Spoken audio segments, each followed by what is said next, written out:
Here in Maquoketa, by the Maquoketa River, you can see that the river level is pretty high. We've seen full trees come by. We've even seen a tire.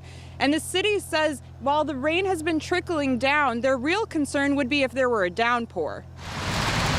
The dam is slowing the flow of the river, but everything is somewhat stacked against us weather-wise. We've got a lot of snow melt going on with the warmer temperatures. We've got rain that's anticipated to be falling. And the ground is also froze so that it doesn't absorb any of the rain. With the rainfall and the snow melt over the last several days, it's right now about 26.5 feet, and it's expected right now forecasting to crest about 32 feet. And anytime it gets over 24 feet, our floodgates are affected. We have to close them off, and then we have to protect against any rain that comes while the river's flooding. the city says they have crews working around the clock to keep up with the runoff.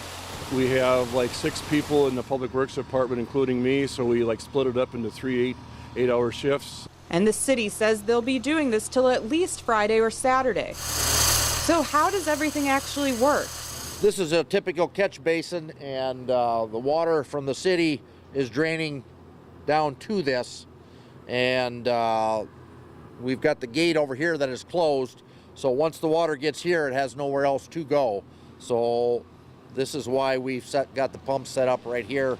And we're pumping it instead of underground through the pipes as it normally would go.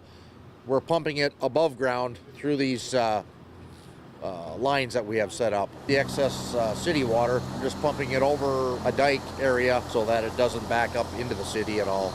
The city says they also have backup safety measures in place. The city says it built these 2 baseball softball fields intentionally at a lower depth to catch any downpour of rain that might come in. There are pumps working right now, and they will not be turned off if the baseball fields were to fill up.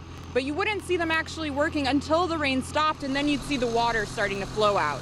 Maquoketa says the river level has risen tremendously since Tuesday night, and they're not certain as to why, but they do have a theory. Well, I would imagine there was an ice dam somewhere, and it's still probably down there somewhere, and hopefully it'll break and we won't have this problem. But the city says they're prepared. I hope we don't get a lot of rain tonight. I know it's in the forecast, but the guys can do this in their sleep.